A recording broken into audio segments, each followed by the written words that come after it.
J'imagine qu'il y a des questions. Bon. Oui, Baptiste Noguier. Allez-y. Ah, ou pardon, Didier, vous vouliez faire votre présentation peut-être de la péréquation? Allez-y, monsieur Noguier, on fera après. Madame le maire, je profite des informations qui sont données dans ce budget supplémentaire 2020 pour demander des précisions concernant l'étude du réaménagement du parvis de l'hôtel de ville. Je comprends que nous en sommes pour l'instant qu'aux prémices, aux études.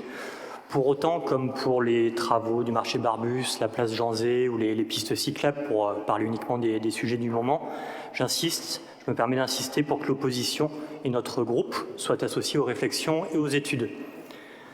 Concernant le parvis de l'hôtel de ville, il nous paraît par exemple important de prendre en compte l'accessibilité au parking souterrain. Actuellement, il y a de simples escaliers qui ne permettent pas l'accès aux handicapés. C'est très compliqué pour les poussettes ou pour les personnes âgées. Donc voilà, c'est un sujet qui nous paraît particulièrement préoccupant. Avez-vous des éléments concernant le calendrier de ce projet de réaménagement?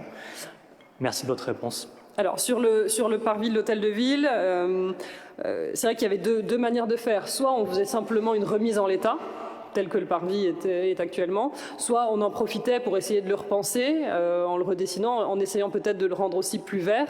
Et c'est justement c'est justement l'objet de cette étude-là, de voir ce qu'on peut faire avec notre parvis de l'hôtel de ville et selon quel budget. Sur l'accessibilité, vous avez raison, et notamment l'accessibilité du parking, c'est quelque chose qui a effectivement été identifié, sur lequel Levapark travaille pour qu'on puisse avoir la réalisation. C'est fait. Absolument.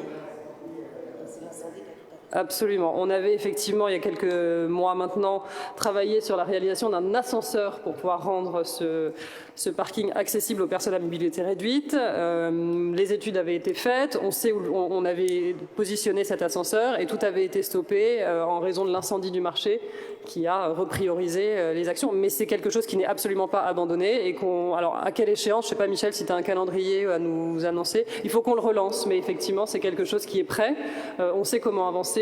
Tout est budgété, il faut juste appuyer sur Go. Voilà, donc on finit peut-être le marché et après on repart sur ces travaux-là. Mais oui, vous avez raison, c'est une problématique qui avait été traitée. Sophie, tu veux peut-être... Oui, tout à fait. Ce sera traité effectivement de manière globale avec la réfection du parvis, parce qu'il y a un problème d'étanchéité aussi, je crois, de la dalle, qui pourra être traité à ce moment-là sur ce projet global de rénovation, accessibilité, etc. OK ? Merci.